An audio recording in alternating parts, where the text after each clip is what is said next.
어, 뭐 주어진 시간이 짧기 때문에요. 일단 핵심적인 이야기들만 말씀드리고 넘어가려고 하는데요. 그 전에 일단 짤막하게나마 제 소개부터 하고 넘어가겠습니다. 저는 원래 서강대학교 영문학과에서 공부를 하다가요. 연세대학교 경제학과로 옮겨서 졸업을 했고요. 지금 현재는 대치동에 있는 대한남학원이랑 중계동 명인학원에서 강의를 하고 있습니다. 원래는 이렇게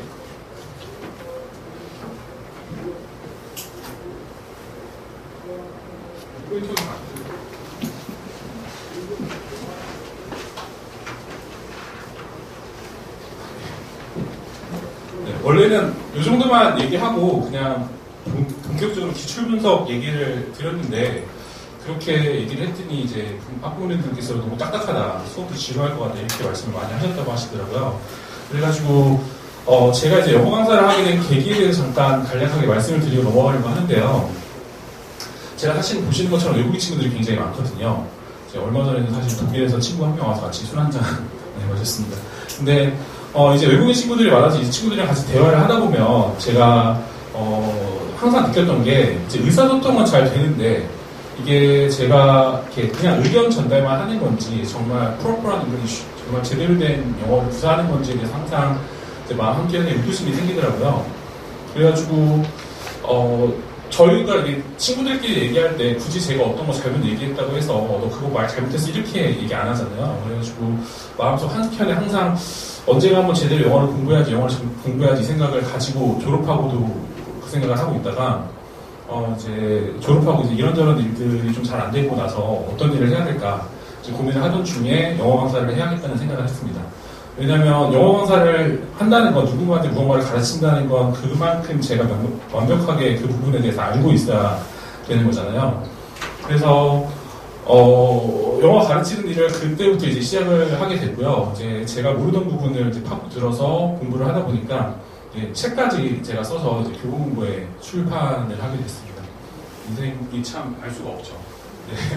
그래서 제가 이제 영어 강사를 하게 된 계기는 그렇게 말씀을 드리고 이제 본격적으로 이제 중학교 영어 내신이랑 고등학교 영어 내신이 어떻게 다른지에 대한 말씀부터 한번 드려볼게요.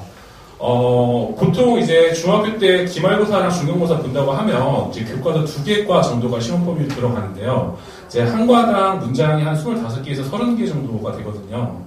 그러니까 아이들이 중학교 때 보는 내신 같은 경우에는 보통 영어 문장 50개에서 60개 정도? 그 정도가 시험 범위다 그렇게 생각하시면 되겠습니다.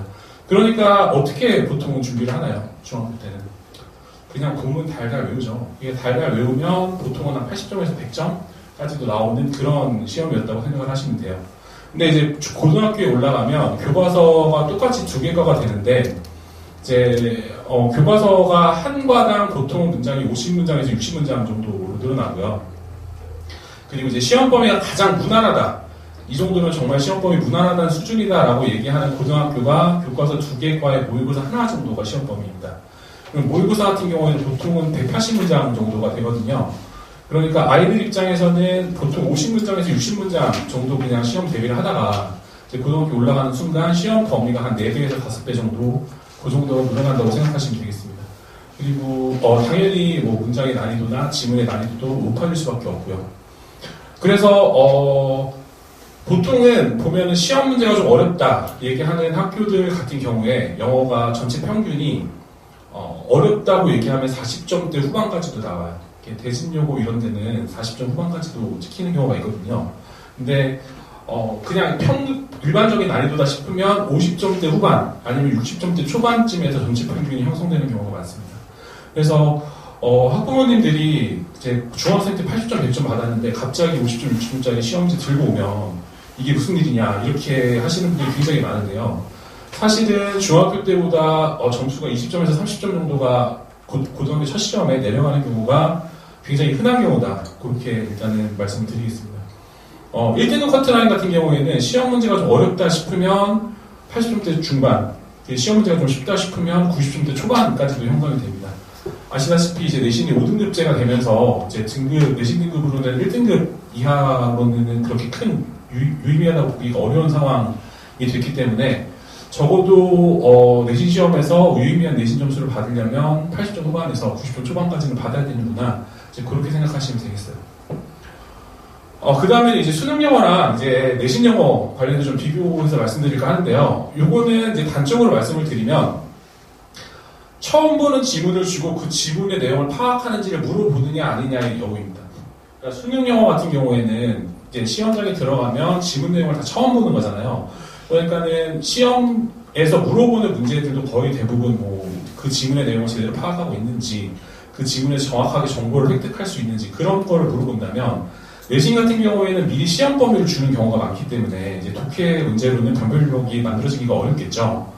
그래서 이제 고등학교에서 보통 내신 변별력을 만들어내기 위해서 쓰는 수단이 크게 보면 한 5가지 정도가 있는데, 첫 번째는 일단 어법, 그 다음에 어법, 그 다음에 어법, 그 다음에 서술형, 그리고 외부 지문을 활용하고요.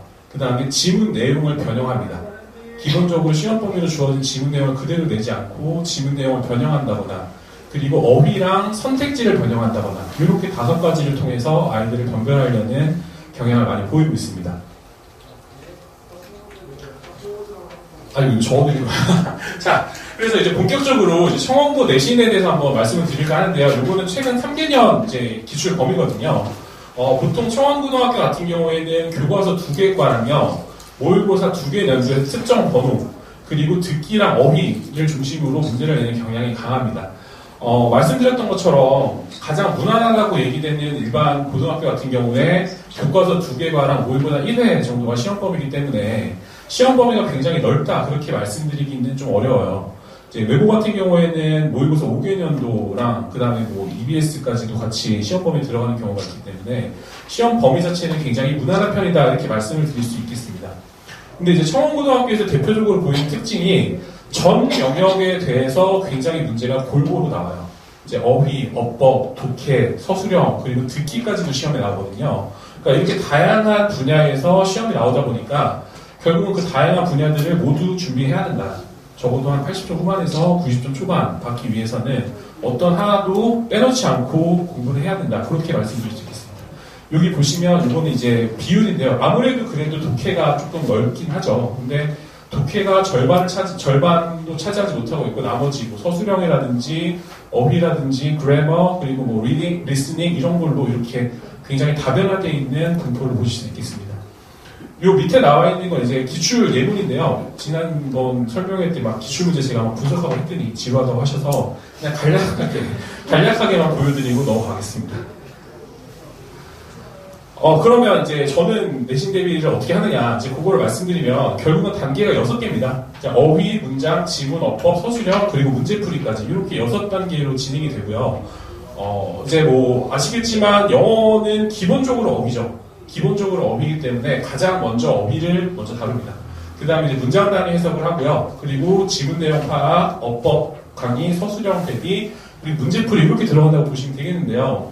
자, 일단 어휘 관련해서 좀 보여드리면, 어휘는 영어 단어랑 뜻을 다 줍니다. 그리고 그 옆에 동의어랑 반의어까지 같이 줘요.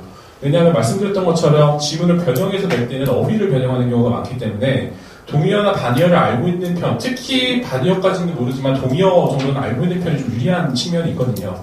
근데 이제 시험 대비를 할 때는 일단은 단어랑 뜻까지는 철저하게 시험을 보고요. 동의어는 필요에 따라서 선별적으로 제가 뭐 이제 보게 하기도 하고 아니기도 합니다. 근데 어쨌든 자료는 다 줘요. 왜냐면 이제 학생마다 이제 성격이 좀 꼼꼼한 친구들 같은 경우에 자료를 가지고 있으면 뭐 보면 당연히 좋겠죠. 근데 시간적인 제약이나 이런 것들에 의해서 동의어까지는 철저하게 보지는 않는 편입니다. 그 다음에 이제 문장 단위 해석인데요. 저는 기본적으로 제 수업의 원칙은 시험 범위로 주어진 문장은 한 문장 한 문장 다 해석을 해봐야 돼요. 그러니까 자기가 자기 손으로 써서 그 문장이 제대로 해석이 되는지 안 되는지를 판단을 해야 됩니다. 그러니까 아이들이 이거 시키면 그냥 손으로 쓰는 게 아프기도 하고, 솔직히 잘 안 되기도, 해석이 잘 안 되기도 하고 하니까는 이상한 핑계들 많이 되거든요. 자기는 눈으로 본다. 아니면 뭐 이제 자기는 제가 제일 기가 막히게 영어를 영어로 받아들이거든요. 그래서 한글을 쓸 수가 없대요. 이제 그런 얘기를 하는 경우도 많은데 안 됩니다. 제가 그거 많이 써왔거든요. 그래서 저는 무조건 제 수업을 한 번은 써야 돼요. 적어도 한 번은 쓰고 2번, 3번 쓰면 더 좋지만 어쨌든 한 번은 무조건 씁니다. 한 번 무조건 쓰는 게 기본적인 수업 내용이고요. 그리고 당연히 이 문장을 어떻게 해석하는지에 대해서는 수업 시간에 다르고 요 뒤에 나오는 직역과 의역을 줍니다. 참고로 이 지경은 제가 일일이 다 쓰는 거고요. 의역 같은 경우에는 뭐 보시면 해설지 같은 데 나와 있는 거 제가 일일이 긁어가지고 같이 붙여주는 거거든요. 그래서 본인이 문장을 해석해보고 수업도 들어보고 그래도 잘 해석이 안 되는 문장을 옆에 지경, 의역 보면서 내가 어떤 부분이 어떻게 해석이 잘 안 되는가를 파악하고요. 그래도 안 되는 부분은 이제 질의응답을 통해서 해결하고 있습니다.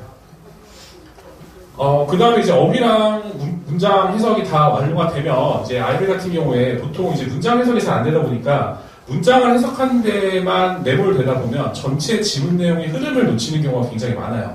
그래서 여기 보시면 여기 밑에는 지문 내용이 이렇게 된다라고 요약이 되는 흐름이거든요. 그리고 여기는 그 지문 내용에 대한 이제 만화입니다.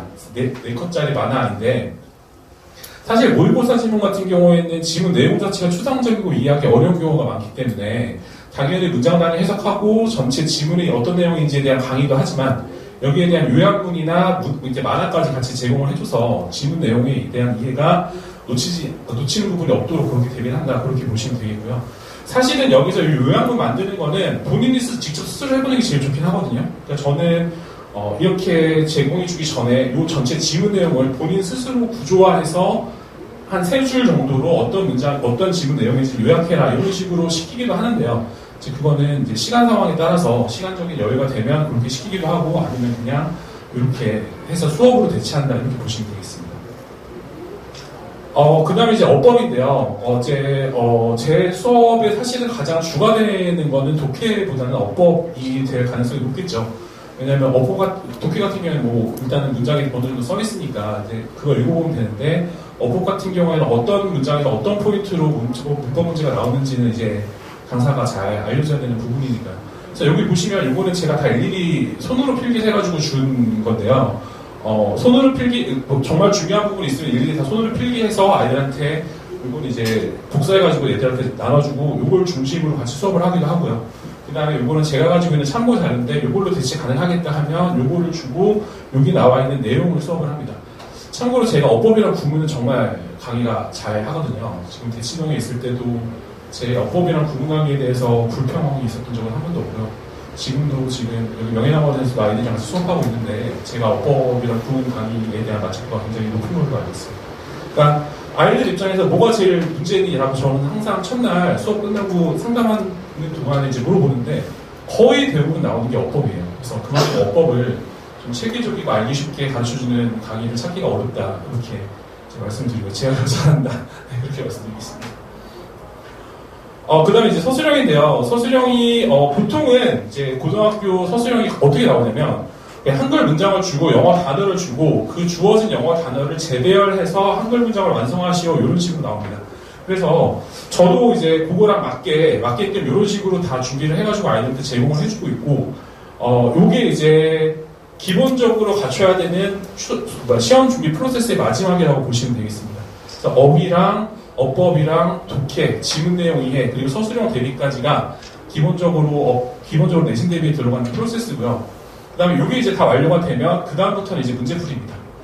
그래서 문제는 질적으로 괜찮은 문제들 많이 아이들한테 제공하고 있고요. 자, 이거는 이제 작년 청원고 기출 문제인데 동형 모의고사라고 해서 여기 나와 있는 모의고사 내용들이랑 동일한 내용으로 동일한 형태로 문제를 만들어서 아이들한테 제공할 예정입니다. 그래서 한 2회에서 3회 정도 직접 모의고사나 파이널 기간에 요거까지 시간 제고 풀고 들어갈 수 있도록 그렇게 대비할 생각입니다.